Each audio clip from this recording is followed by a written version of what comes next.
Welcome back to New York Sports Wicker Media with Watsu-K99. I am Watsu-K99, and on today's video, I wanted to go more Jets focused. Specifically, I want to talk about wide receiver Corey Davis, now entering his second season with the Jets.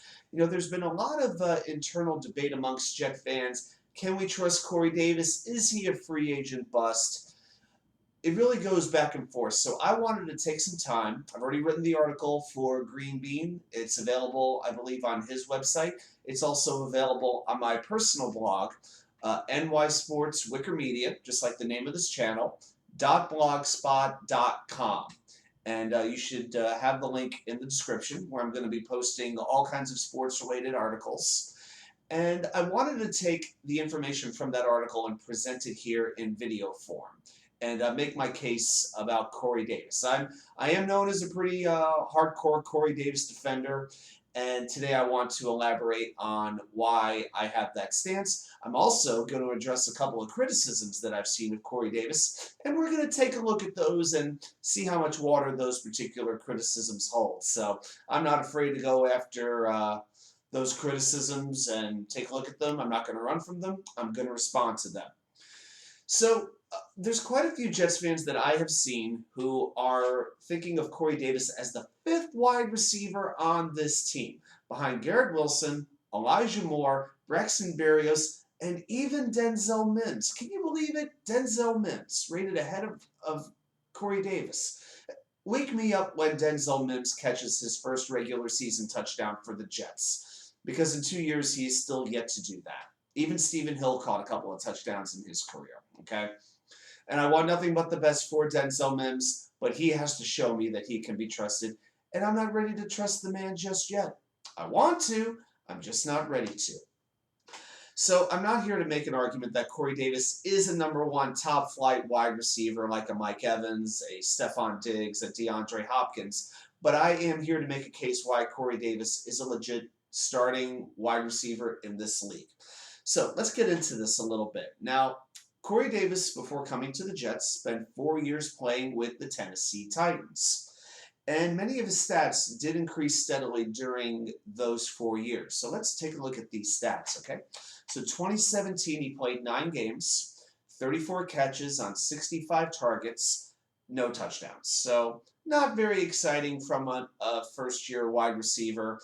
Very rarely do you see wide receivers peak in their first year like you might with a running back or something like that. 2018, played a full 16-game season, 65 catches on 112 targets, nearly twice the targets from his rookie season, 891 yards, 4 touchdowns. 2019, 15 games, only missed 1 game, 43 catches on 69 targets, 601 yards, 2 touchdowns. So things did drop a little bit there, but that's also when A.J. Brown really started to emerge. Derrick Henry had a full season, and he wasn't the number one target in the offense as much. Then 2020, his last season with the Titans, played 14 games, 65 catches again on just 92 targets, 984 yards, 5 touchdowns. Oh, and may I mention that his 3 quarterbacks during those years were Marcus Mariota, Blaine Gabbert, and Ryan Tannehill. This is not the murderer's row of NFL quarterbacks. I don't think any of these guys are going to be in the Hall of Fame anytime soon. We're not talking Rodgers, Mahomes, and Russell Wilson here, okay? So then with Zach Wilson as his quarterback, Davis quickly established himself as the go-to receiver. Now, of course, it did help that Elijah Moore missed most of the preseason with a leg injury. So Wilson and Davis had that time to really get acclimated with one another, and Davis became his most trusted target.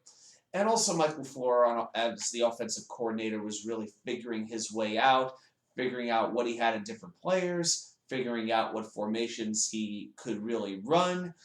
We know it took him about half the season to figure out that maybe running 2 tight ends wasn't the best idea for this particular group of offensive personnel. So we went through a couple of stat lines for his previous years in Tennessee. What did Corey Davis really do with the Jets in 2021? He only played 9 games, just like he did in 2017, 34 catches on 59 targets, 492 yards, and 4 touchdowns. all things considered, it's not that different from what he had during his first season. It's just that a lot of the season was marred by injuries. So he played half a season. If we were to project those numbers for a full season, we're talking a 1,000-yard season and 8 to 9 touchdowns, which would have been career highs. So Davis was ascending. There's no way around this. He was on pace for his best season as a pro. It's just that injuries got in the way for this season. And also keep in mind, Zach Wilson played far less effectively in the first half of the season than he did in the second half. When he came back from injuries, was turning the ball over a whole lot less as well. So let's go into some of these criticisms. So one of the big things I hear, he's never had a 1,000-yard season. Well, he had 984 yards one year and 891 yards in another season. So those aren't exactly terrible numbers. I hear a lot about the contract, that he's overpaid at $13 million. Well, this was Joe Douglas's first notable splash of the 2020 offseason.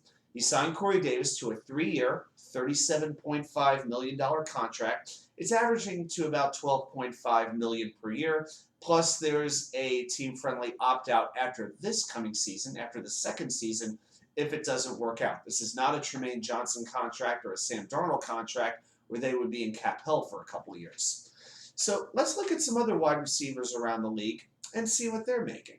See if you would take these guys over Corey Davis. Kenny Golladay, $18 million. Think the Giants regret that contract? Christian Kirk just got $17 million a year from Jacksonville. Cortland Sutton, $15.2 million. Our old pal Robbie Anderson, $14.75 million. You know, after the first year, it was a mistake to let him go and bring in Brashad Perriman. No way around that. But his numbers dropped significantly in his second year in Carolina. Michael Gallup, $11.5 million. Curtis Samuel, $11 million. Nelson Aguilar, $11 million. Not the smartest decision by the New England Patriots to sign Nelson Aguilar. So none of these guys would be considered a top-level elite wide receiver. You'd probably consider them a good starter, as a general rule of thumb. That's about the level where Corey Davis is, I would say. Now, Golladay was considered the biggest bust of last year's free agency crop. Fans were calling for his head, and fans around the league were aghast when Jacksonville inked Christian Kirk to $17 million a year. So, by the way, if Corey Davis does get cut after the season, the cap hit is only $667,000 for 1 year. I don't think any of us are going to be mourning a $667,000 cap hit. That's worst case scenario with Corey Davis after this season. Let's talk about another criticism, the drops, right? This is one of the most common things we hear. He has stone hands, butterfingers, Corey Davis. He dropped all these passes. I would say the most damaging play he had last year was a fumble against New England, and some Jets fans never got over that. That was probably the biggest knock that I can make on him, was that fumble he had against the Patriots. That really put the game out of reach. Let's look a little bit closer at the drop situation. In his first 5 seasons, here's Corey Davis's drop numbers. Okay, 2017, no drops in those 9 games. 2018, 6 drops. That's a 5.4% drop percentage. 2019, 4 drops, 5.8 drop percentage. 2020, he had only 3 drops. The drop percentage went down to 3.3. So it went down by 2.5%. Okay. Then with the Jets, he had 5 drops in the 9 games, 8.5%, by far his worst drop percentage of his career. So, am I supposed to believe at 26 years old, Corey Davis has suddenly forgotten how to catch a football? I'm not buying that one. I think the fact that Zach Wilson had a 12% drop percentage, sure, it had something to do with Corey Davis. It might have had something to do for sure with Ty Johnson, who was dropping balls left and right. It had something to do with tight ends who were not very good at catching the ball. Even Jamison Crowder had a big drop or two. So maybe a little bit of it had something to do with Zach Wilson coming into the league and these receivers figuring out how the ball comes out of his hand. Maybe a part of this is the quarterback, not just one wide receiver or one tight end or one running back. And by the way, do you know what wide receivers led the NFL in drops last year? There were 2, tied with 9. Keenan Allen and Jamar Chase. I don't think Chargers fans or Bengals fans are going to be lamenting the drop passes. I think they tend to focus a little bit more on the big plays that those two quarterbacks made. So while drops are damaging, they're not the worst thing in the world if you are also making big plays. And Corey Davis definitely made his share of big plays over the course of last season when he was actually on the field. The last criticism I'm going to address here is the injuries. Let's take a look at his injury history. So in 2017, he had a hamstring injury. He missed 5 games. That's why he only played 9 during his rookie season. 2018, played a full season, no injuries. 2019, he had a hip injury. He missed 1 game. 2020, thigh strain, missed 2 games. So while Davis was a Titan, he missed 8 games due to injury in 4 years. That's 2 injuries per year, 2 games per year, missed due to injury. Not too bad. Then he goes to our cursed turf on MetLife Stadium. It didn't quite go so well, now did it? So in 2021, he had a hip injury, missed 2 games. Then he had a groin injury. He needed surgery. He was placed on the injured reserve list in December. He missed the last 6 games of the season. I really think that the hip issue never quite healed fully. He came back a little bit too soon, and that led to him overcompensating, and there went the groin. You know, those core muscles from the hips to the abs, they all work together. They're all in unison. As one goes, you have to compensate for the other, and it becomes harder to come back. So this was just one of the many free agents that Joe Douglas brought in who could not get a break when it came to injuries. See Vinnie Curry, see Carl Lawson, see LaMarcus Joyner. Gerard Davis missed the beginning of the season. Now, we know he didn't work out by any stretch of the imagination. Tyler Croft, another one. That free agency class has been absolutely marred by injuries.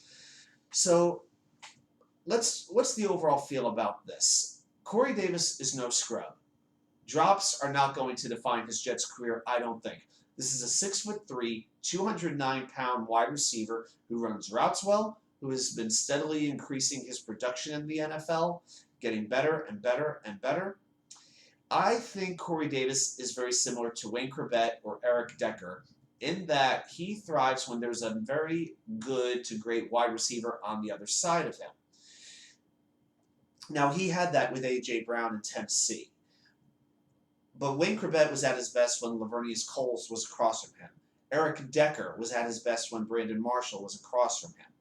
So, can Garrett Wilson or Elijah Moore become that go-to wide receiver that opens things up that much more for Corey Davis? I think that is going to be one of the biggest indicators of his success this season.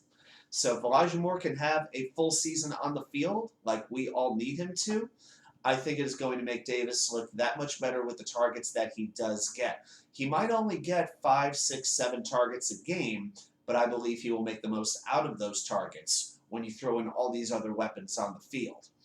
So, and another thing I want to see this season is Corey Davis play in the slot a little bit more. He's at his best. He can use his size and speed and overpower smaller quarterbacks, and he's also a really good blocker. You know, I want to see him blocking against smaller receivers. You know, the games where he struggled were against the Broncos and the Patriots when he had to go against the J.C. Jackson or the Broncos' array of cornerbacks like a Surtain, like a Callahan, a Harris, those types of guys. So I want to see him used a little bit more when he can get those yards after the catch a little bit more, run in space more frequently. I think that's going to create a much more productive season for Corey Davis. So while we're excited about all the new things that we have on this offense, we have a new right guard, we have a new wide receiver, we have 3 new tight ends. There's a lot to be excited about here, but Corey Davis should not be an afterthought in this offense, and I look forward to seeing what he can do. All right, well, that's all I've got for today, so continue to check out the channel, the other videos I posted. There's always going to be more content coming. Mets, Jets, Rangers will be the focus. A lot more Jets content's coming up at this point. Like and subscribe, share with a friend, and we will talk to you next time here on New York Sports Wicker Media.